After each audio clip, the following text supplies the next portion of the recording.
like Max, and he liked them.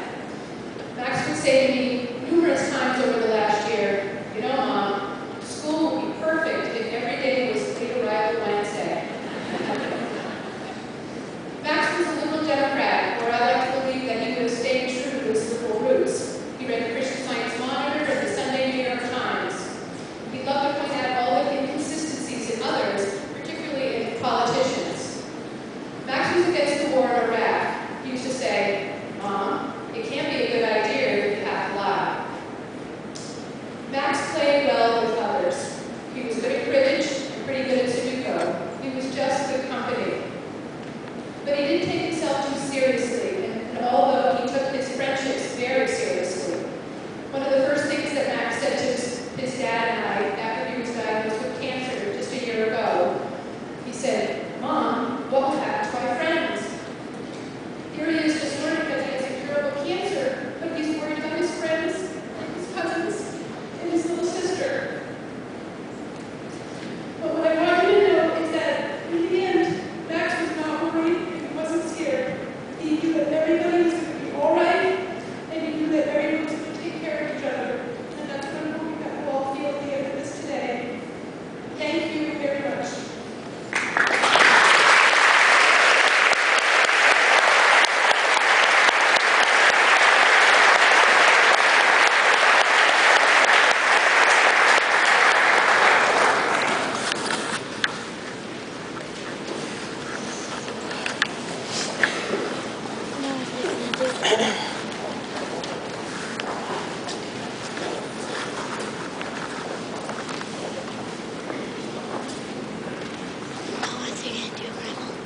Sing, honey.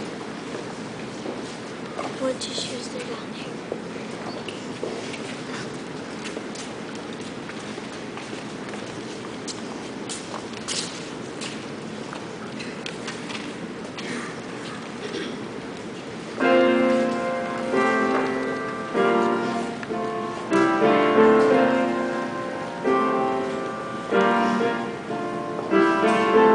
$525,600 minutes.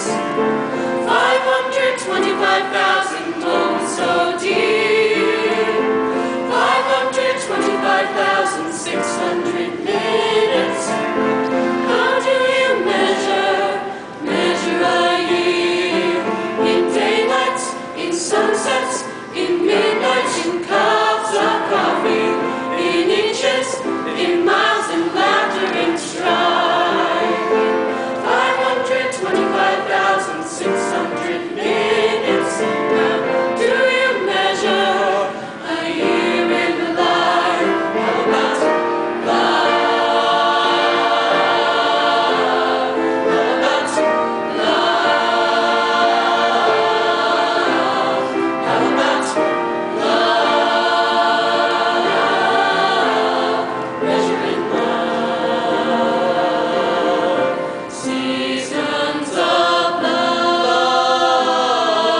lot of freshmen. I have the very great pleasure of teaching maths.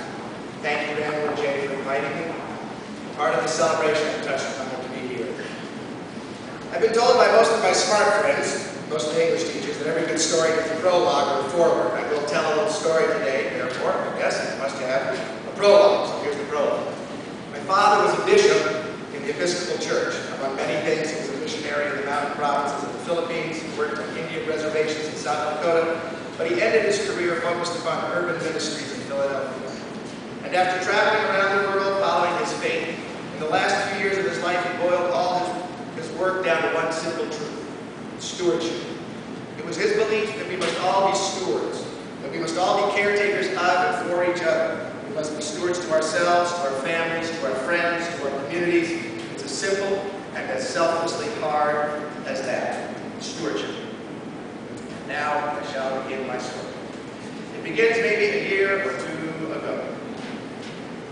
Freshmen are like vermin.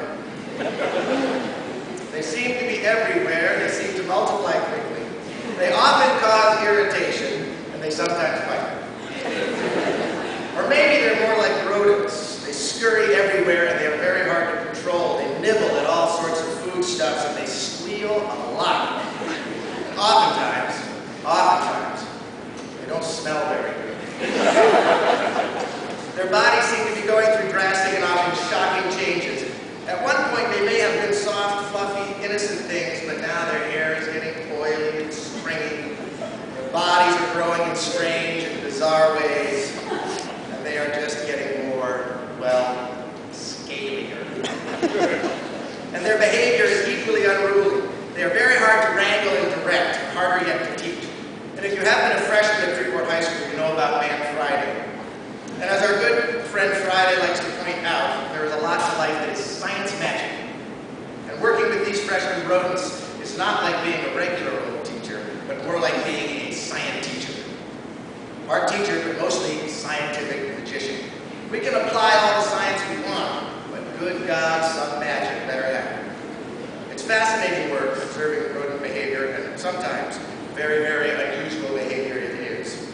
And just who are these rodents? Well, they are quite a lot, quite the unusual lot. One year, maybe it was last year, I met the most unique bunch of all time. They are very, very smart, very creative, very unique, and a very funny pack of rodents. These are some funny mice. There is the mouse who always gets in my way, always. He steals my chair, he blocks me in the corner of my room, he doesn't let me through doorways. I swear to God, I'm going to break the hip someday, tripping over this spookily omnipresent mouse.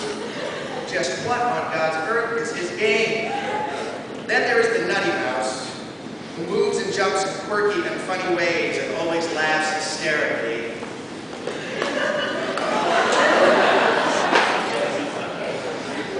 She is just one kooky mouse. She seems to be special friends with many of the mice, especially the little blonde mouse, but more on him later. There's the mouse with the one thin black wire coming out of his ears. What is this wire? And why from just one ear? He's sometimes a very quiet mouse, but he seems to be a happy mouse with a ready smile and a very easy laugh.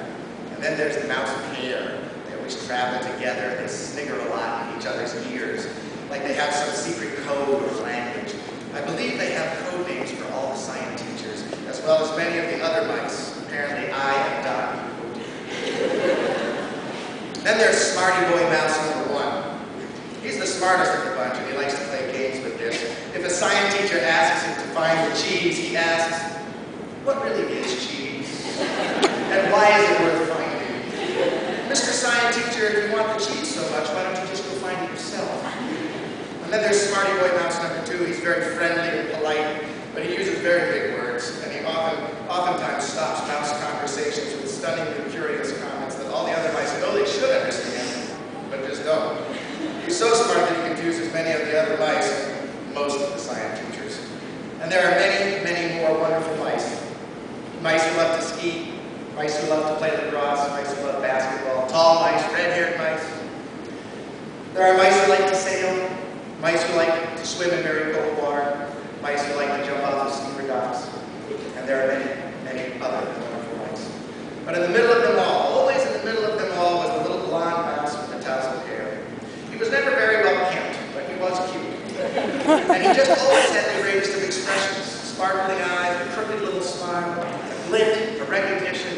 understanding, a playfulness, a drive, a passion for life. Calm, bemusement.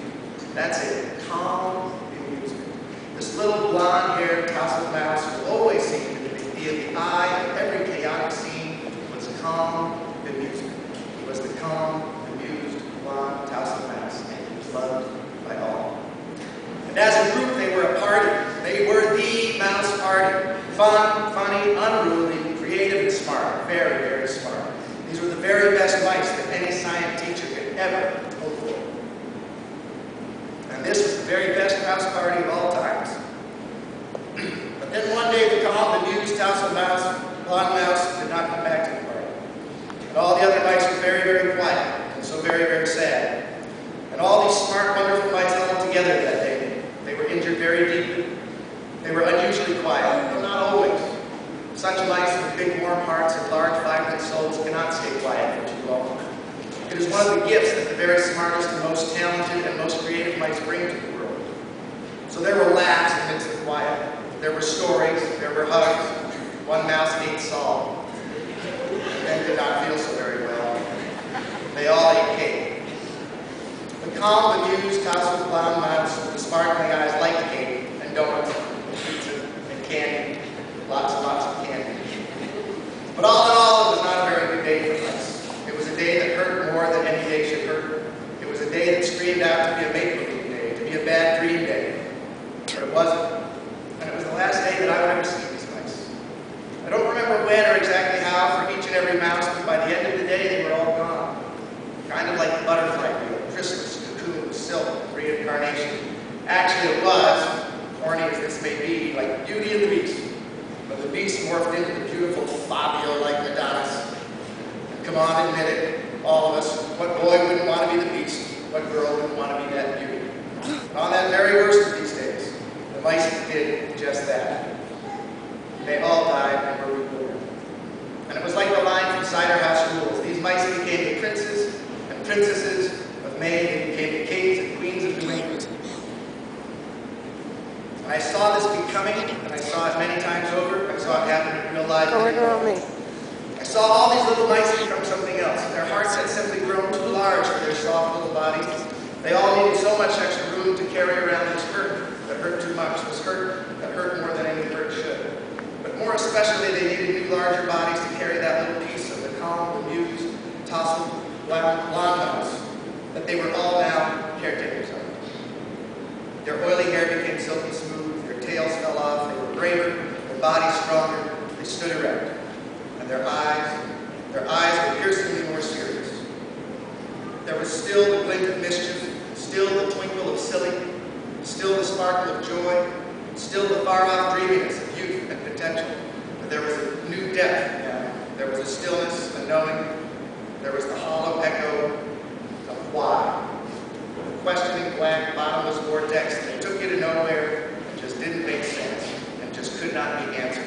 And they all very much knew that this was their first day in an alien land. And from this first day and now and forevermore, these princes and princesses of Maine, these kings and queens of New England, will always recognize each other through their eyes. The rest of the world will flit about and see all their laughter, and their wisdom, their joy, their wit, their intelligence, but all that they have, and the world will be very, very impressed with them. Yes, these children are especially marked in many various and splendid ways. And yes, the world has seen this and will continue to do so. But these former mice will always see something else in each other.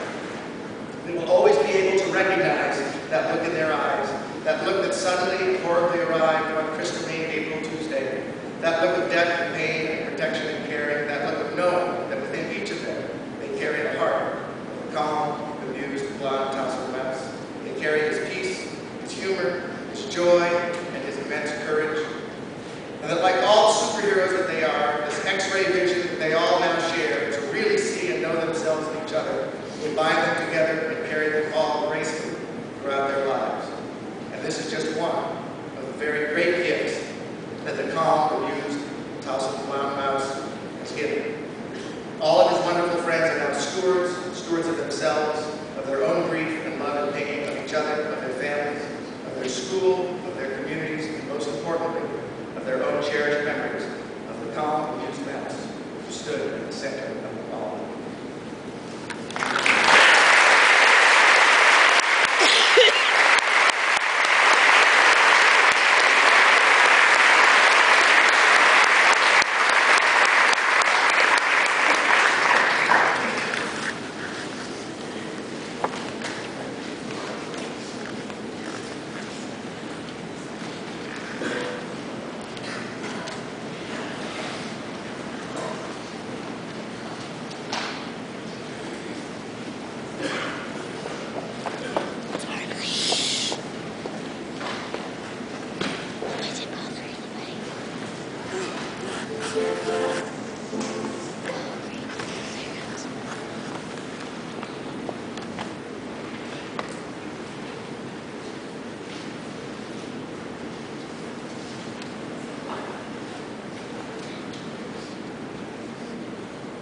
to check. Hi everyone, how are you? I wrote a song for Max, I mean, I've never really played piano live, so that's just like Jake Coors from the company on I bass. like the chair. But I like the chair.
Jumping underneath the moonlit stars, we were just three musketeers dancing to the song. These memories won't be lost.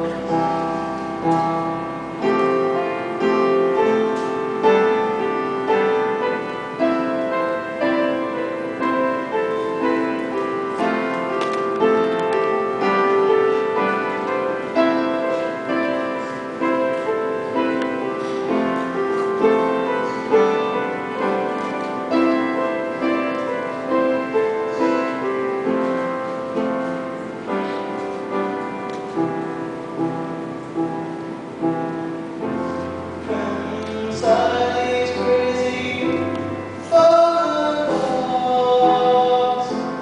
kisses, faces distinct in our thoughts. Put yourself upon a maple tree, back to school, naughty.